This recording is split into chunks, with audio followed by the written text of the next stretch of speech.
Narito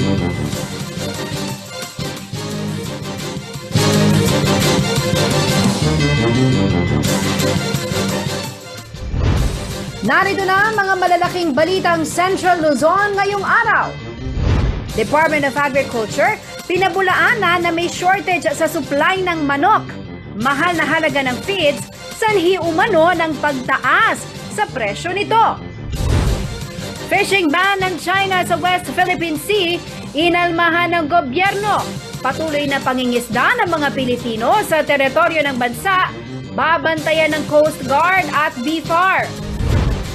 Presidente ng Masantol, Pampanga, nakararanas na umano ng pagbaha kahit sa bahagyang pag-ulan. Solusyon sa baha, hiling nila na matugunan ng gobyerno.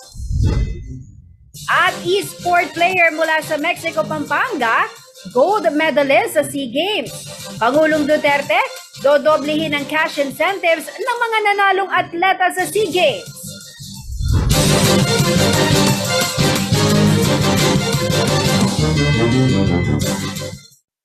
Magandang gabi karehiyon. Ako po si Jennifer Salenga. Oras na para sa mga maiinit na balitang Central Luzon.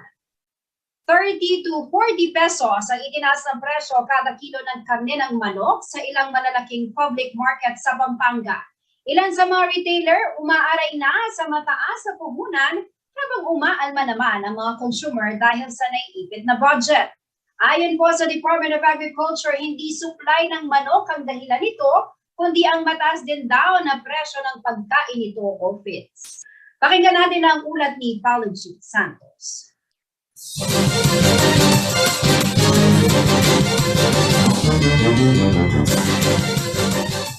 Dati ako yung 10 of 11, 12, as in wala na ako. Ngayon 20 pieces, ng oras, ayan pa, meron pa. Pahirapan talaga, pahirapan grabe. Tinanghali na! Pero ang karneng manok na tinda ni Aling Belia Garcia dito sa San Fernando Public Market, hindi pa rin nauubos. Yon ay epekto umano ng mataas na bentahan.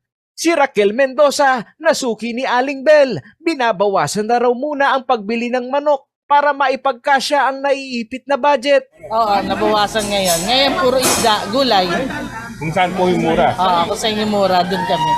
Ang dressed chicken na 120 pesos kada kilo na presyong hango, ngayon ay nasa 170 pesos na umano. Kaya ang retail price nito ay naglalaro sa higit 200 piso kada kilo. Dati lang na puhunan yan, 120, 130, puhunan na. Sa 160 ngayon Ang retail lang namin nasa 160, 170. Yung grabe, sobra. Dahilan daw ng mga chicken dealer sa kanila ay ang mahal na kuha nila sa mga poultry na dahil na rin sa mataas na presyo ng patuka o feeds na resulta naman ng mataas na production cost dahil sa pagsirit ng halaga ng gasolina.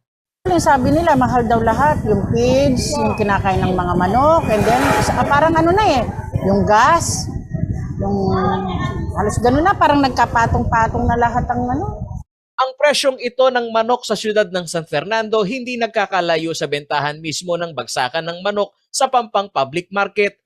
Ngunit ayon kay Joselito Corpus, General Manager ng AEC Slaughterhouse sa siyudad ng Angeles at Cabanatuan, ang report sa kanila ng mga chicken dealer, matumal ang supply ng broiler meat, kaya nagkaroon ng mataas sa farm gate price ng live chicken. Ang dating 80 to 90 pesos, ngayon 130 pesos na. Dati-rati, nakukuha lang nila niya ng 80 to 90 pesos per kilo ng live. Ngayon, sir, 120 to 130 plus. So magkano? Just imagine mo, sir, 40 pesos. Marami umano sa mga chicken dealer ang hindi makapagkarga dahil limitado ang supply na mapagkukuhanan. Ang nagkaroon ng problema sa production, short ng supply. Short tayo ng supply. Lalo na itong month na to. Yang March, April, May, short yan. Tapos meron pa tayong bird flu.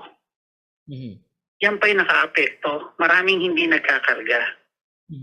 Sa laki ng konsumo sa itinuturing na bagsakan ng manok sa Pampang Public Market, hindi umano bababa sa 30,000 heads ng broiler chicken kada araw ang daily consumption sa pamilihan, kaya paniwala niya hindi rin natatapatan ang paglaki ng demand kumpara sa produksyon nito. Pinabulaanan naman ni Department of Agriculture Region 3 Director Chris Pulo Bautista na may kakulangan ng produksyon ng manok sa rehiyon. Meron po ba tayong shortage sa supply ng manok?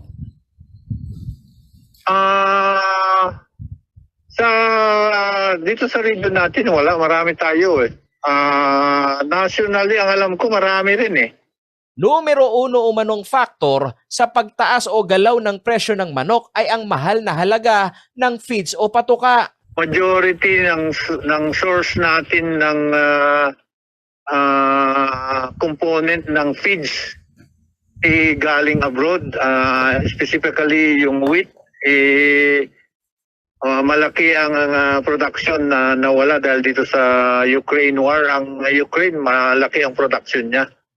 So, yun yung isang rason kung bakit tumaas yung presyo ng manok dahil yung mga ingredients natin for feeds na kinakain ng mga manok tumaas. Ayon pa kay Director Bautista, nakaabante na ang produksyon ng manok sa rehiyon sa pagbubukas ng ekonomiya sa bansa. Anya, ang hakbang naman umano ng Department of Agriculture upang ma-regulate ang cost of production ay ang malaking produksyon ng mais na alternatibo sa trigo o wheat na patuka sa manok. We encourage our local farmers to produce more corn as a substitute ng wheat. Paulo G. Santos, CLTV News.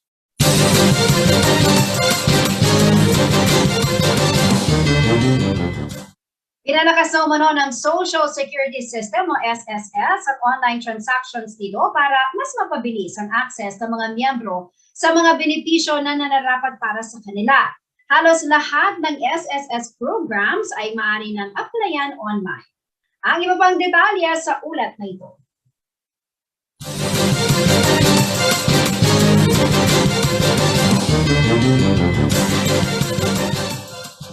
Puspusan ng Social Security System o SSS sa kanilang digitalization efforts sa kanilang mga serbisyo lalo sa kanilang mga benepisyo upang maging mas kumbinyente ito sa mga miyembro sa panahon ng pandemya. Inihayag ito ni SSS Luzon Central 2 Division Vice President Gloria Corazon Andrada sa isang media forum na inorganisa ng Pampanga Press Club sa isang hotel sa Clark nitong Martes. Kasama ni Andrada si SSS Angeles City Branch Manager Normie Cruz at sinabi niyang available na ang online transactions lalo na sa salary loans.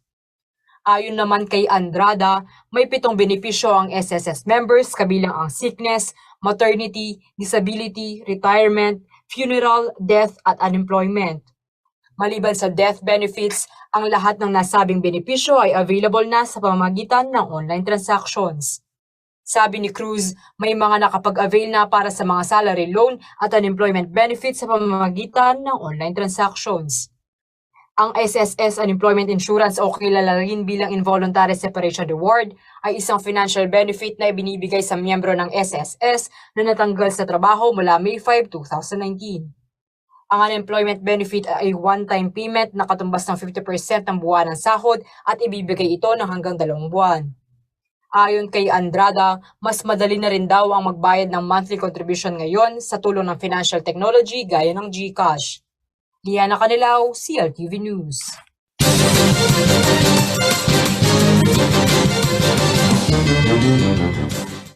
Ipinagdiriwang ng City Government of Olongapo ang ika-56 na taong anibersaryo ng deklarasyon nito bilang isang syudad.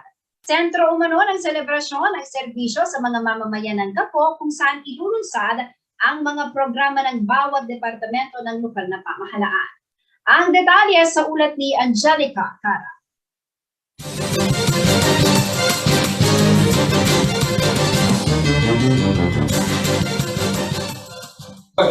Sakto-sakto kasi gusto ko lang kasi Olongapo Olongapo City Hall.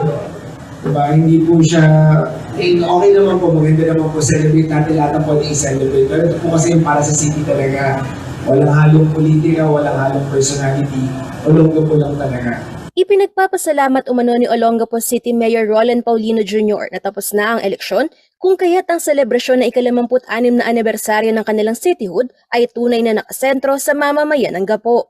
Sa isang simpleng programa sa harap ng City Hall ay ipinahayag ni Mayor Paulino na ang pagdiriwang ng cityhood ay pagkilala sa naging pagpupunyagi ng mga nakaraang henerasyon upang maiangat ang kalagayan ng syudad. Ano malaking bagay po na naging city ang Olongapo kasi syempre dyan po ano po to, dalawang bagay. Marka po siya kung kailan tayo mas maraming nagawa, tumaas bigla yung potential ng Olongapo. At the same time, ito rin po yung dito rin po yung punto na nakita nila na lahat ng ginawa natin prior, biglang noong 1966 pa, lahat ng ginawa po para sa Olongapo, nagbunga. So, ano po ito? Ako pala iniwala ako maganda po na dapat balik-balikan po natin. Paalala rin umano ito na responsibilidad naman ng kasalukuyan na patuloy na magsumika para sa higit pang progreso ng Gapo. Reminder po ito na marami pa po tayo magagawa at malayo po yung marami natin. Hindi umano ang magagarbong programa ang inihanda para sa halos isang buwang cityhood celebration. Nakasentro umano ang mga aktibidad sa pagbibigay serbisyo sa mga tao. Ilan sa mga piling departamento ang maglulunsad ng kanilang mga programa, katulad ng livelihood assistance activities at employment generation programs. Samantala, June 1, 1966, nang maging chartered city ang Olongapo sa pagtutulungan ng noon ay si Congressman Ramon Magsaysay Jr. at Senator Genero Magsaysay na siyang nagsulong sa Republic Act 4645. Naging isang highly urbanized city naman noong December 7, 1983. Angelica Cara, CLTV News.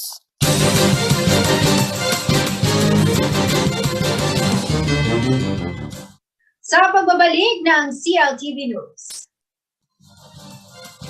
Fishing ban ng China sa West Philippine Sea, inalmahan ng gobyerno. Patuloy na pangingisda ng mga Pilipino sa teritoryo ng bansa, babantayan ng Coast Guard at BFAR. At inaugurasyon ni President-elect Ferdinand Marcos Jr. gagawin sa National Museum. Manatiling nakatutok para sa iba pa mga nangungunang balita ngayong araw.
Nagbabalik ang CLTV News. At sa iba pang mga nangungunang balita, naghain ng diplomatic protest ang Department of Foreign Affairs sa fishing ban na inanunsyo ng China kung saan sakop maging ang teritoryo ng Pilipinas.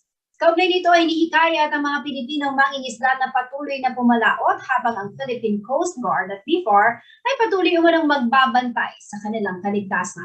Narito ang report ni Arlene Salonga.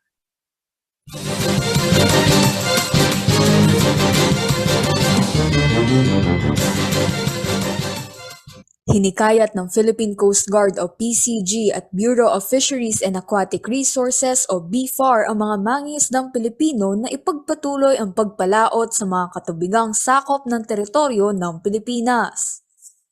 Ito'y sa kabila ng ipinatutupad na fishing ban ng China mula Mayo hanggang August 16 kung saan sinakop ng kautusan maging ang Exclusive Economic Zone o EEZ ng Pilipinas kabilang ang Bajo de Masinloc o Scarborough Shoal.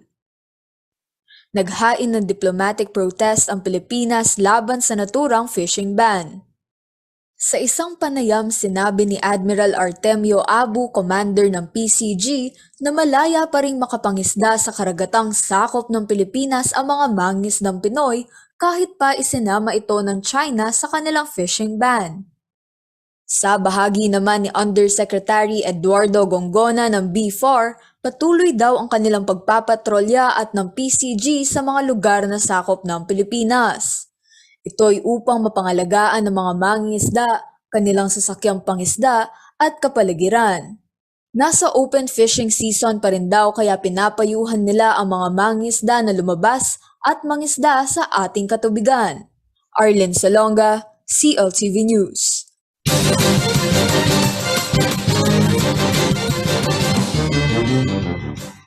Sa halip na sa Quirino Grandstand, kung saan karaniwang ginagawa ang inaugurasyon ng mga nagdaang Pangulo ng Bansa, napagdesisyonan umano ng kampo ni President-elect Ferdinand Marcos Jr. na gawin na lamang ang kanyang panunumpa sa katungkulan sa National Museum of the Philippines.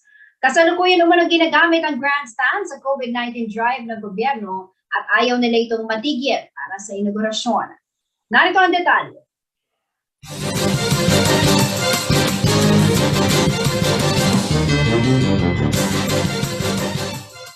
Napili ng inaugural committee ni President-elect Ferdinand Marcos Jr. National Museum upang magsilbing venue sa panunumpa nito sa katungkulan na gaganapin sa June 30. Nagsagawa na umano ng ocular inspection ng kampo ni Marcos Jr. sa museo sa pangunguna ni incoming Chief Presidential Management Staff na si Zenaida Angping.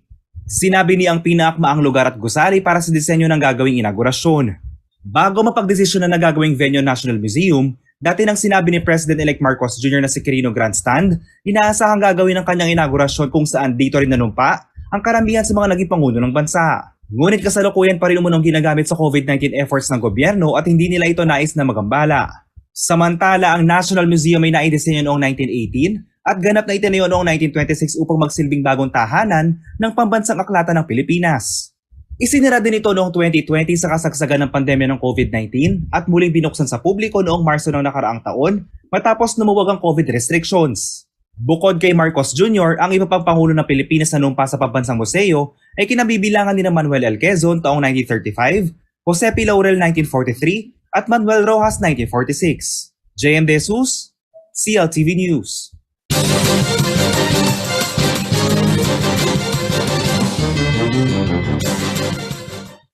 Sa pagbabalik ng CLTV News. Residente ng Masantol, Pampanga, nakararanas na umano ng pagbaha kahit sa bahagyang pag-ulan. Solusyon sa baha, hiling nila na matugunan ng gobyerno. Special patent ng kapa sa National Shrine, iginawad na ng DNR. At slow protection laban sa pag-apaw ng tubig sa ilang bahagi ng Florida Blanca, natapos na ang konstruksyon. Manatili na katutok at magbabalik. CLTV News.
Nagbabalik ang CLTV News.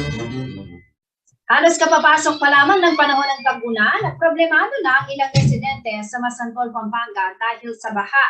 Bagamat nakasanayan na raw ang ganitong sitwasyon kada taon, hiling pa rin nila na makapagbigay na ng konkretong solusyon ang gobyerno ukol dito. Pakinggan natin ang ulat ni JM De Jesus.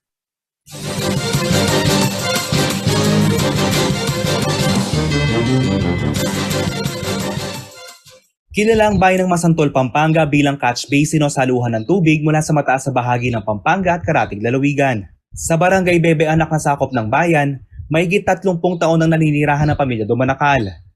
Nila simula nang sila ay lumipat dito, taon-taon na umuno nilang problema ang pagbaha tuwing tag-ulan.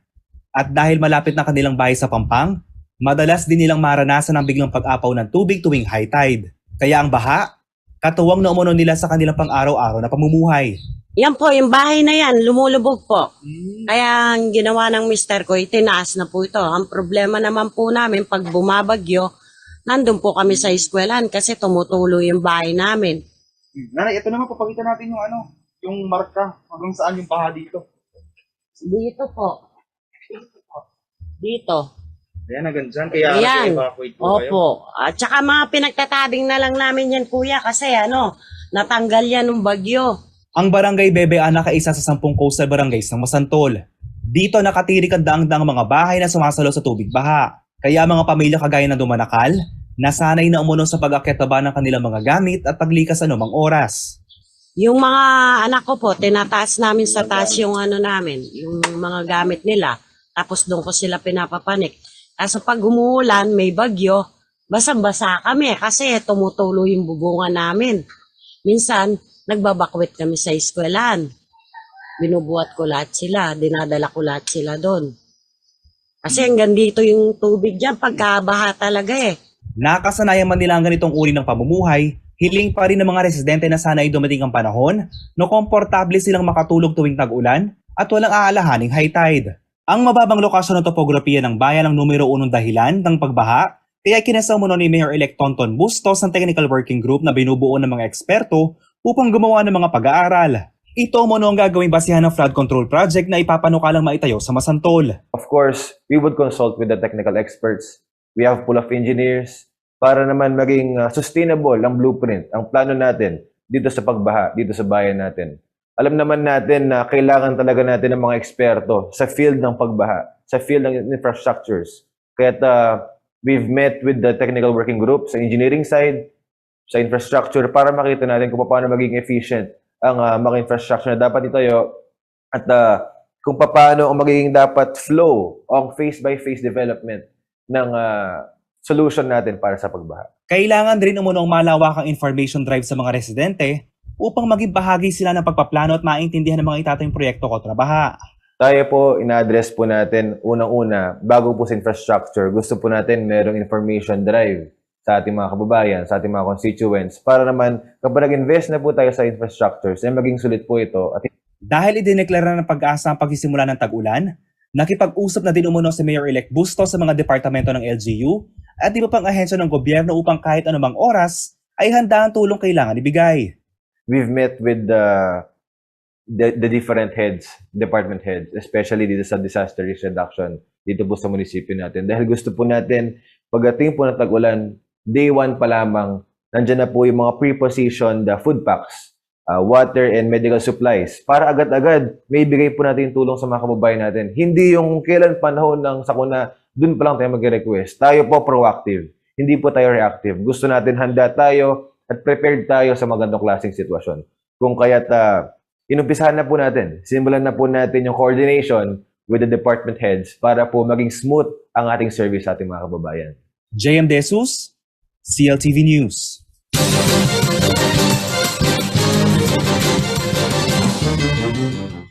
Iginawad na ng Department of Environment and Natural Resources Office sa Capas National Shrine ang special patent nito. Ang hakbang na ito ay makatutulong umano sa proteksyon ng lugar at turismo sa lalawigan ng Tarlac. Nagbabalik si JM De Jesus. Natanggap na ng Capas National Shrine ang special patent ito mula sa Department of Environment and Natural Resources o DNR. Ito ay sa ilalim ng handog titulo program ng ahensya. Ayon kay DNR Undersecretary for Legal Administration, Human Resources, and Legislative Affairs Ernesto Adobo Jr., ang hakbang ay linsunod sa marching order ni Acting Environment Secretary Jim Sampulna na unahin ang pagbibigay ng titulo ng lupa sa lahat ng military, naval at air force military camps at mga reserbasyon. Aniya sa pamamagitan ng special patent na ito, natutulungan ng mga lingkod bayan mula sa Department of National Defense and Armed Forces of the Philippines sa makamit ang kanilang misyon na pangmatagalang kapayapaan para sa pag-unlad sa pamamagitan ng pagprotekta sa kanilang mga kampo militar mula sa iligal na pananakop at masamang pag-aangkin ng pagmamay-ari. Iginawad ni Attorney Adobo Jr. ang special patent ng Capas National Shrine kay Philippine Veterans Affairs Office Administrator Ernesto Carolina. Sinabi ni DNR Region 3 Director Paquito Moreno Jr. ng paggawad ng special patent ay isang pangunahing bahagi ng layunin ng DNR na mapabuti ang pangangasiwa at pamamahala ng lupa. Ani ni RD Moreno, magiging fundamental ito sa pagpapalakas at pagpapanatili ng mga programa sa pagtatanim ng puno ng gobyerno. Partikular sa pag-iingat sa 31,000 puno na katanim sa loob ng Capas National Shrine na sumasagisag sa 25,000 Pilipino at 6,000 Amerikano na namatay sa kampo. Sa pahayag ni PVAO Administrator Carolina, ang special patent ay magtitiyak sa seguridad ng dambana na isang simbolo ng kabayanihan at nasyonalismo. Para naman sa pamahalaang panlalawigan, ang hakbang na ito ay higit na magpapalakas ng sustainable tourism sa Tarlac. Ang Capas National Shrine ay isang memorial na itinayo ng gobyerno ng Pilipinas sa Barangay Aranguren, Capas bilang parangal sa lahat ng mga sundalong Pilipino at Amerikano na dumanas ng Bataan Death March. Sa bisa ng Proclamation No. 842, ipinroklama ni Pangulong Corazon Aquino ang Camp O'Donnell bilang pambansang dambana ng Capas noong 7 ng Disyembre 1991. JM De Jesus, CLTV News.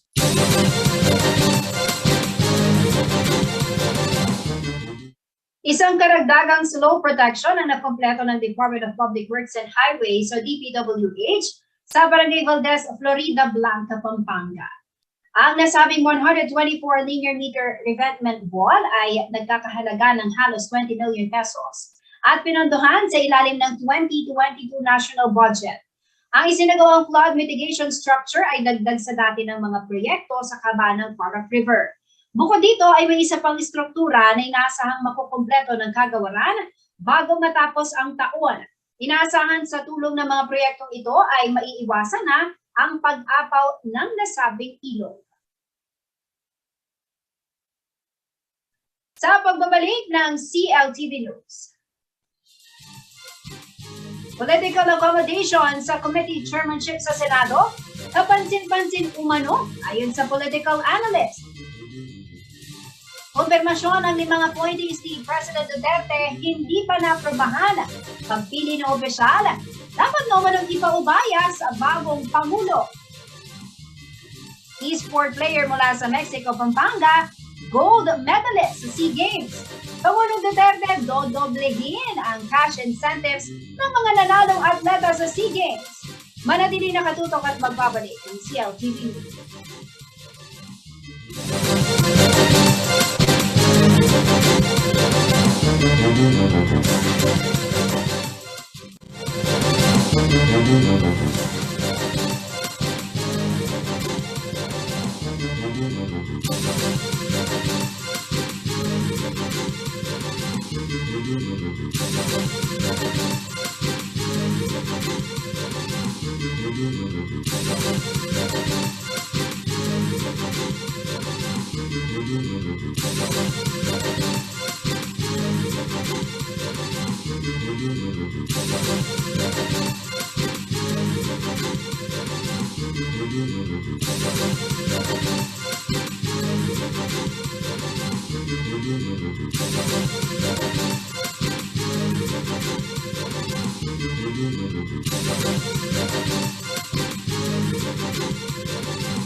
Nagbabalik ang CLTV News. Kapansin-pansin umano ang political accommodation na nangyayari sa pagtatalaga ng chairperson sa mga komite ng Senado. Ito'y ayon sa political analyst na si Atty. Michael Lucinco. Bagamat maganda umanong pakinggan ang slogan na unity, kailangan pa rin umanong pairalin ang check and balance upang masiguro na tama ang mga sistemang paiiralin sa bansa. May detalye si Paulo G. Santos.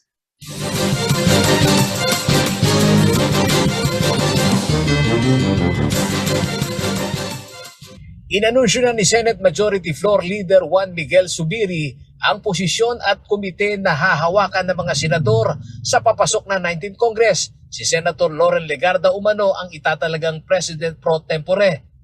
Si Senator Robin Padilla, Constitutional Amendments. Si Senator Win Gatchalian, Basic Education and Ways and Means. Si Senator Nancy Binay sa Tourism and Accounts. Si Senator Sani Angara sa Finance. Si Senator Chis Escudero sa Justice.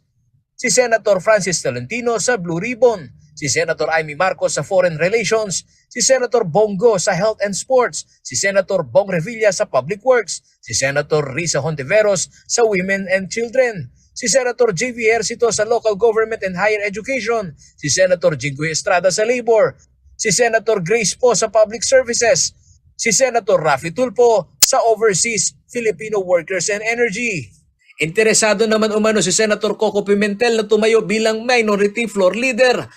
Sa mga naging pahayag naman ni Senator Cynthia Villar, naresolba na ang usapin ng Senate Presidency kung saan ipinaubaya niya na umano ito kay Senator Zubiri na naihalal na officer in charge sa Senado hanggang July 25 ng kasalukuyang taon. Hiniling na lamang daw ng senadora na panatilihin sa kanya ang Committee on Agriculture and Committee on Environment. Sa simpleng usap, ganun lamang umano nagtapos ang kanilang negosasyon. Pagdating naman sa committee chairmanship, naisa publiko na ang mga posisyon ng mga senador. Hindi naman ikinaila maliban pa kay Senator Villar na mayroon pang ibang hiniling ang komite sa kanilang pangasiwaan. Tulad na lamang ni Senator Robin Padilla na uupo bilang chairman ng Constitutional Amendments. Sa naging takbo ng usapin sa Senado, inanunsyo rin ni Zubiri na muling titindig sa 19th Congress ang tinawag niyang supermajority. Ang senaryong ito ay naging kapansin-pansin para kay Atty. Michael Lucinco, isang political analyst. Tila umano buhay na buhay ang tinatawag na political accommodation na hango na rin sa kanilang mga pahayag. Parang mahirap isipin na hindi accommodation eh. Kasi yung salita na niya mismo, di ba, napanood ko siya napanood ko yung interview sa kanya. Ang sabi niya, si Senator Padilla ang lumapit sa kanya at nagsabi na gusto niya makuha yung committee na yun. Kumbaga, yung mga salita niya mismo ay hindi nakakapagbigay ng kumpiyansa na isipin natin na talagang yung desisyon na ibigay sa kanya yung chairmanship ay considered and well-thought decision, di ba?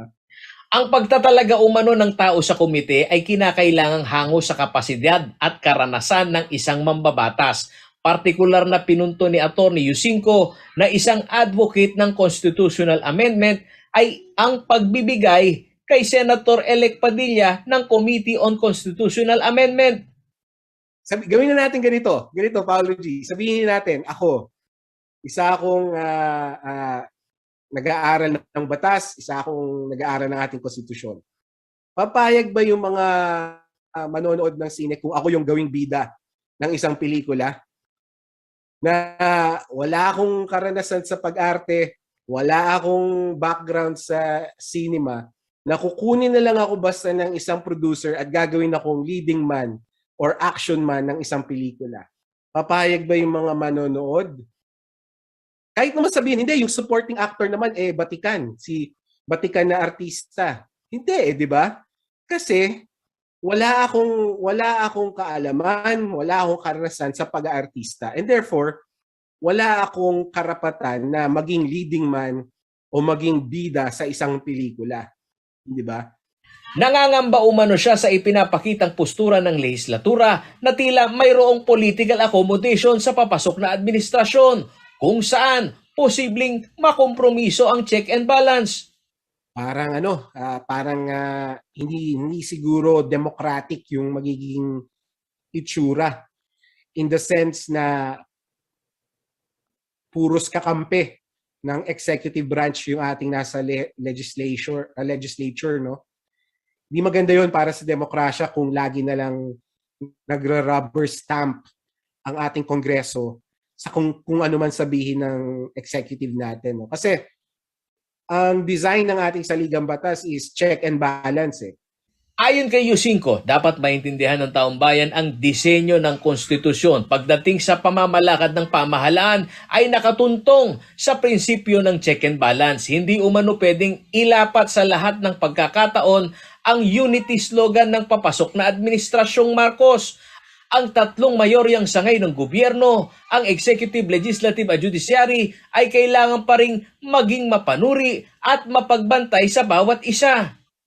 Ang ating punto rito, Paolo G, is that yung ating executive and legislative are two independent branches of government. They have their own responsibilities and one of those is to check on each other. So hindi pwede na ididikit mo sila, i-amalgamate mo sila, tapos sasabihin mo, ito yung unity. No, it doesn't work that way. It's against the constitutional design of separation of powers and checks and balance. Paolo G. Santos, CLTV News. Magtatapos na ang 18th Congress ngayong June 3. Kaya naman ang appointment ng 5 opisyal na napili ni Pangulong Duterte na o sa ilang mahalagang posisyon sa gobyerno ay hindi na naprobahan ng Commission on Appointments. Para kay Senator Mig Zubiri, dapat nang ipaubaya kay President-elect Ferdinand Marcos Jr. ang pagpili na itatalagang opisyal sa mga bakanting pwesto. Narito ang balita ni Ordit Salonga.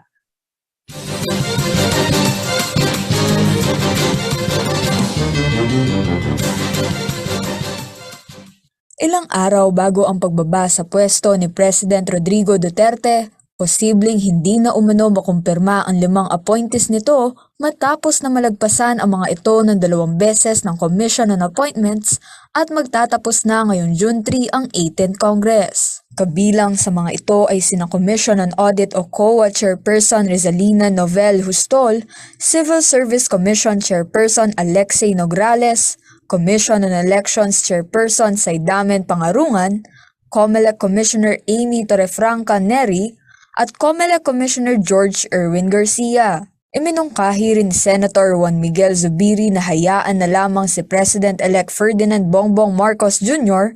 na pumili ng susunod na mamumuno sa mga nakasalang na constitutional bodies. Inihalintulad pa ni Zubiri ang nangyari noong February 2016 o sa huling termino ni dating Pangulong Benigno Noynoy Aquino III. Ayon kay Zubiri, sa panahong iyon nabigyan ng CA ng pagkakataon ang papasok na administrasyon ni Duterte na makapamili ng mga nais niyang mamuno sa mga apektado ring posisyon. Samantala, sa laging handa briefing nitong Miyerkules, itinanong kay incoming Press Secretary Attorney Trixie Cruz Angeles kung kinokonsidera pa ang reappointment ng mga nabanggit na opisyal. We have no information as to whether or not they will be reappointed. We are only appreciative of the gesture that the President-elect's opinion or choices on the officials are taken into consideration. Arlene Salonga, CLTV News. Nakapag-uwi ng medalyang ginto para sa Pilipinas ang e-sport player mula sa bayan ng Mexico, Pampanga. Nanguna sa Mobile Legend e-sport category si Lee Howard Gonzalez sa katatapos lamang na Southeast Asian Games sa Hanoi, Vietnam. Samantala, dodoblehin umano ni Pangulong Duterte ang cash incentives ng lahat ng atletang Pinoy sa SEA Games na nagkamit ng medalya para sa bansa. May report si Angelica Cara.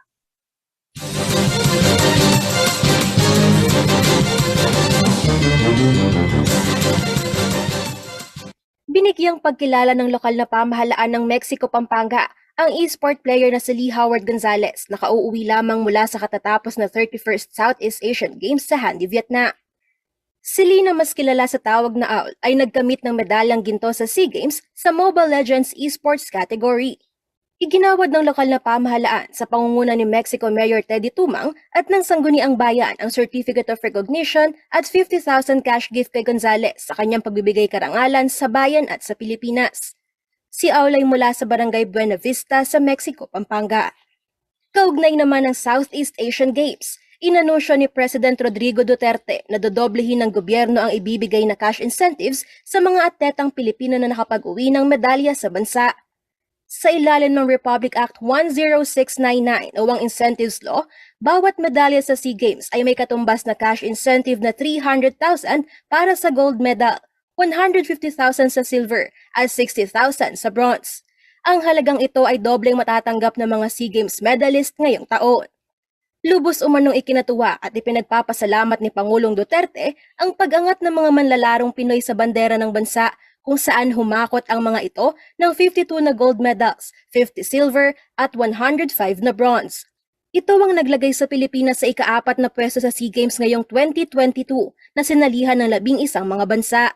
Nanguna naman ang Vietnam, sunod ang Thailand at ikatlo ang Indonesia. Angelica Cara, CLTV News. Alamin naman natin na magiging lagay ng panahon mula kay Ginoong Manny Esguerra, ang Chief Weather Forecaster ng Pag-asa Clock.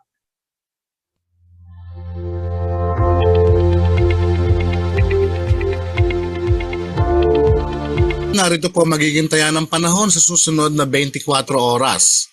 Kanina po ikatatlo ng umaga ay namataan po ang low pressure area sa tinatayang nasa layong 275 kilometers dyan po sa may kanluran ng Iba, Zambales. Sa ngayon po ay mababa pa rin ang tsansa na mabuo bilang isang ganap na bagyo at anytime po today ay posible na rin po siyang matunaw. Samantala po ang Ilocos Region, Bataan at Zambales, magiging maulap po ang papawiri na may mga kalat-kalat na mga pagulan, pagkidlat at pagkulog dulot po ng low pressure area or LPA.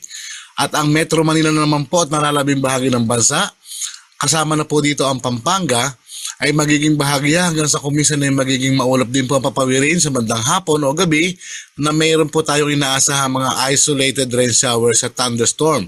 Ito po ay dulot lamang ng localized thunderstorm.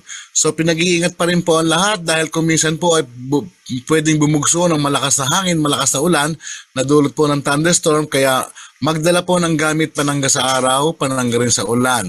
Pinag-iingat po uli ang lahat. At yan ang mga balita ang nakalap ng CLTV News. Kasama po ang buong pwesto ng CLTV News and Current Affairs. Ako po si Jennifer Salenga. Maraming salamat po.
Nagbabalik ang CLTV News.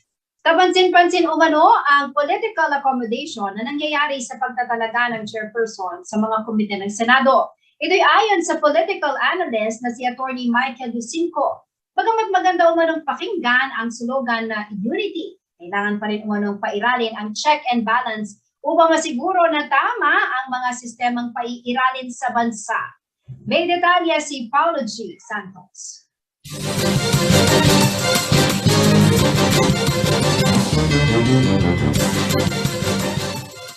Inanunsyo na ni Senate Majority Floor Leader Juan Miguel Zubiri ang posisyon at komite na hahawakan ng mga senador sa papasok na 19th Congress. Si Senator Loren Legarda umano ang itatalagang President pro tempore. Si Senator Robin Padilla, Constitutional Amendments. Si Senator Win Gatchalian, Basic Education and Ways and Means. Si Senator Nancy Binay sa Tourism and Accounts. Si Senator Sani Angara sa Finance. Si Senator Chis Escudero sa Justice. Si Senator Francis Tolentino sa Blue Ribbon. Si Senator Amy Marcos sa Foreign Relations. Si Senator Bongo sa Health and Sports. Si Senator Bong Revilla sa Public Works. Si Senator Risa Hontiveros sa Women and Children. Si Senator J.V. Ercito sa Local Government and Higher Education. Si Senator Jinggoy Estrada sa Labor. Si Senator Grace Po sa Public Services. Si Senator Raffy Tulfo sa Overseas Filipino Workers and Energy. Interesado naman umano si Senator Coco Pimentel na tumayo bilang Minority Floor Leader. Sa mga naging pahayag naman ni Senator Cynthia Villar, naresolba na ang usapin ng Senate Presidency kung saan ipinaubaya niya na umano ito kay Senator Zubiri